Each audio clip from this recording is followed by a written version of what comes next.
নমস্কার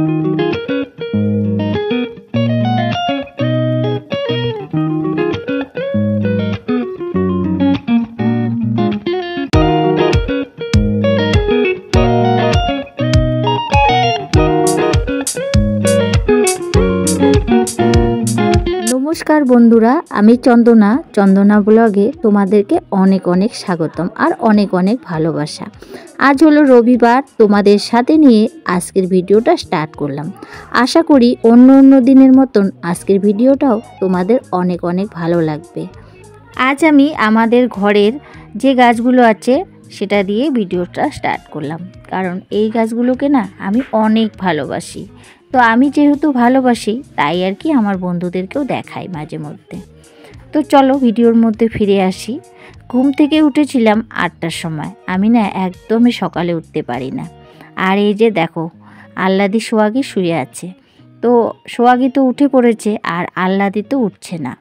কি আর বলি তোমাদেরকে, এত ডাকছি এত কিছু করছি তবুও উঠছে না। আল্লাদির নাম যেমন তেমন খুব ঢং ওর, জানো, কি আর বলি, খুব আহ্লাদ করে। এমনি কি আর ওর নামটা রাখা হয়েছে আহ্লাদি? তো ওই যে দেখো, বাচ্চা মানুষের মতন ওকে আর কি ডেকে ডেকে তুলতে হয়। তো এরকমই করে, কত আমি আদর করছি, কত ধাক্কাধাক্কি করছি তবু ওঠে না, একদম আমার বাচ্চাদের মতন। শেষমেশ উঠলো, তারপরে ওদেরকে মাঠে বেঁধে দিয়ে আসলাম। তারপরে সমস্ত কাজ সেরে নিয়ে একদম স্নানটাও সেরে নিয়েছি। তারপরে আবারও তোমাদের সঙ্গে শেয়ার করে নিচ্ছি। আর এই তো দেখো, স্নানটা যেহেতু হয়ে গেছে, একটু মুখে কোনো রকম একটু ক্রিম দিয়ে দিব আর চুলটা আঁচড়াবো, তার সঙ্গে একটু সিঁদুর পরে নিব। এটাই আমাদের মতন হাউসওয়াইফদের সাজগোজ, তাছাড়া তো আর বেশি কিছু না। আর এতক্ষণ পর্যন্ত যে সকল বন্ধুরা আমার এই ভিডিওটা দেখছো, প্লিজ একটি লাইক করে দিও।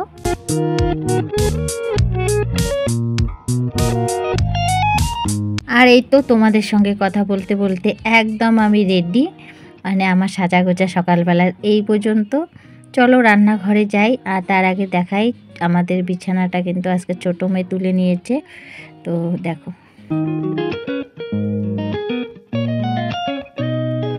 চলে আসলাম রান্নাঘরে এসে আগে আজকে আটা মেখে নিয়েছি। ছোটো মেয়ে বললো রুটি খাবে, এর জন্য না আটা মেখে নিয়েছি। আর এই তো আমি কিন্তু রুটি ভাজাও বসিয়ে দিয়েছি।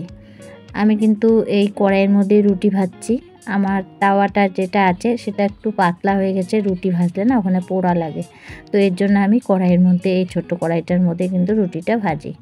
আর এই যে দেখো কি সুন্দর কিন্তু রুটিগুলো ফুলছে। তো এদিকে চাও বসিয়ে দিয়েছি, রুটি আর চা সকালবেলার খাওয়া দাওয়া। দুধ চা আর রুটি খেতে অনেক ভালো লাগে। আমার ছেলে মেয়েও পছন্দ করে আর আমিও খুব পছন্দ করি, তার সঙ্গে আমার শাশুড়িও খুব পছন্দ করে। যাই হোক, এদিকে চা খাওয়া দাওয়া কমপ্লিট। এদিকে গরুগুলো চিল্লাচ্ছিল, তো ওর বাবা বললো যে একটু পোয়ালের আটি দিয়ে দাও। তো এই জন্য গরুগুলোকে পোয়ালের আটি দিলাম। আর জানো তো, এই পোয়ালের আটি দিলাম আর শুধু ঘরে গিয়ে একটা কাজ শুরু করে দিয়েছি। এর মধ্যে শুনছি তাড়াতাড়ি এসো। তার মানে কি জানো, আজকে সোহাগীর বাচ্চা হয়েছে। কি আর তোমাদেরকে বলবো, শুধু ঘরে গেছিলাম আর ঘরে গিয়ে একটা কাজে হাত দিয়েছি, সেই কাজটাও আর কমপ্লিট হলো না। আবারও দৌড় মেরে চলে আসলাম মাঠে। এসে দেখি সোহাগীর না বাচ্চা হয়েছে।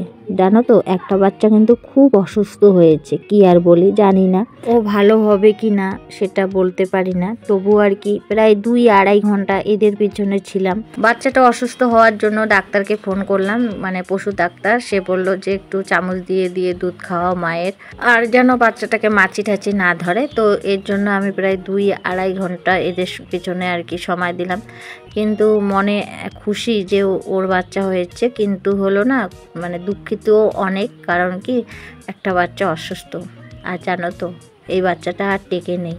আমি আজকে ভয়েস দিচ্ছি, তো এই টাইমে আর কি বাচ্চাটা মারা গেছে। কালকে অনেক যত্নর পরে বাচ্চাটা দাঁড়িয়েছিল, কিন্তু মনে হচ্ছিল যে ও মেচুরেট হয়নি, এর জন্য না বাচ্চাটা আর থাকেনি। মানে একদিন ছিল, তারপরে বাচ্চাটা মারা গেছে। আর জানো তো ওই বাচ্চাটার পিছনে আজকে অবধি যে আমি এই যে ভয়েস দিচ্ছি তাও আমার অনেক দেরি হয়ে গেছে, মানে এতটা পরিশ্রম করলাম, এতটা সময় দিলাম যে বাচ্চাটাকে সুস্থ রাখবো, কিন্তু তবু বাচ্চাটাকে বাঁচাতে পারলাম না, মনে অনেক দুঃখ। ওইদিকে তো আমার অনেক দেরি হয়েছে, এই জন্য বাড়িতে এসে তাড়াতাড়ি করে আগে ভাতটা বসিয়ে দিয়েছি। আর ভাতটা বসিয়ে দিয়ে এই যে একটা আর কি তরকারি বানিয়ে নিচ্ছি। এটা করব মাছের ঝোল, ডাঁটা আলু আর হলো টমেটো দিয়ে আর কি মাছের ঝোল করব। তো আজকে এক তরকারি ভাত রান্না করব। অনেক কিছু সবজি রেখেছিলাম যে রান্না করব, কিন্তু এতটা দেরি হয়েছে কি আর তোমাদেরকে বলি, এর জন্যই মাছের ঝোল আর ভাত করব। আর জানো তো বন্ধুরা, যারা পশু পাখি পালে তাদের যে একটা কি জ্বালা তোমাদের কি বলবো। ওরা ভালো থাকলে তাদের মালিকরাও অনেক খুশি থাকে, আর ওদের যদি কিছু হয় তো তাদের মালিকরাও কিন্তু ভালো থাকে না। সেরকম আমাদের ওই একই অবস্থা, আমাদের গরু আছে, ছাগল আছে, ওদের যদি কিছু হয় না কি আর বলি, মনটা একদমই খারাপ হয়। আমার ছেলে তো কাঁদে, আমার মেয়েও কাঁদে। তো সোহাগীর একটা বাচ্চা ভালো আছে আর একটা তো মারাই গেল, তো ওই জন্য অনেক দুঃখ লেগেছে কি আর বলি। আজকেও ভিডিও ছাড়তে ছাড়তে আমার অনেকটাই লেট, কালকেও লেট হয়েছে, আজকেও লেট হয়েছে। তবু যদি বাঁচতো ভালো লাগতো, কিন্তু কিচ্ছু করার নেই, এরকমই জীবন আর কি। এক সময় হাসবো, এক সময় কাঁদবো, জীবন মানে এটাই। তো আমার জীবনেও তাই, মানে আজকের দিনটা যে ভাবছিলাম ভালো বাচ্চা হলো, খুব খুশি খুশি, তো এর জন্য আর খুশিটা থাকলো না। একদিকে ওই একটা বাচ্চা থাকলো আর একটা গেল, একটু খুশি একটু আর কি দুঃখ। যাই হোক, এদিকে দেখো এই যে বাচ্চাটাকে তখন আমি চামচ দিয়ে দুধ খাওয়াচ্ছিলাম, তখনও পর্যন্ত বাচ্চাটা ভালো ছিল, আর রাত্রিবেলাটাও ভালো ছিল। ওই আর কি 2টা 2:30টার দিকে বাচ্চাটা আর কি মারা গেল। তো বা পাড়ার মানে কি বলি, পাড়ার সব বাচ্চারা আর কি খুব দুঃখ পেয়েছে। আর আমাদের পাড়ার মধ্যে ওই আমাদের বাড়িতেই ওই ছাগল আছে, আল্লাদি আর সোহাগী, অনেক অনেক দূর পর্যন্ত আর কি কারো ছাগল নেই। এই জন্য আমাদের পাড়ার যত বাচ্চা আছে না, ওদেরকে সেই ভালোবাসে। তো ওরাও সবাই দুঃখ পেয়ে গেছে জানো তো। এই যে চামচ দিয়ে আর কি দুধ খাওয়াচ্ছিলাম, তখন একটু দাঁড়া হয়েছিল, কিন্তু ভাবছিলাম যে একটু দাঁড়া হয়েছে তো ভালো হয়ে যাবে, কিন্তু পরের দিন যে এই ঘটনাটা ঘটবে ভাবতেই পারিনি।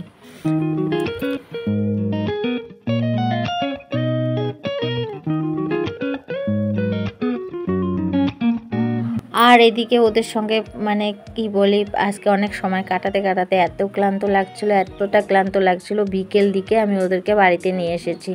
না হলে বাইরে রাখলে তো ভয় লাগে, কুত্তা টুত্তা যদি কামড় দেয়, আর বাচ্চারা তো খেলার নেশায় থাকবে, যতই বলুক আর কি যে আমি দেখে রাখবো, তবু আর কি ভরসা পাইনি। এই জন্য বাড়িতে আর কি নিয়ে এসেছি। আর ছেলেকে বলছি আশেপাশের থেকে ঘাস নিয়ে এসে দিস, তো ও দিয়েছিল, তো ওখানে খেয়েছিল। আর এখন সন্ধ্যা প্রায় লেগে গেছে, একটু ঘুমিয়েছিলাম, ঘুম থেকে উঠে এই যে ঘর দোরগুলো ঝাড়ু দিয়ে নিচ্ছি।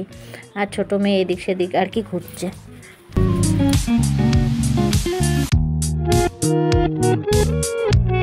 বাড়িতে পশু পাখি থাকা মানে অনেকটাই খুশি, আবার অনেকটাই অখুশির ব্যাপার।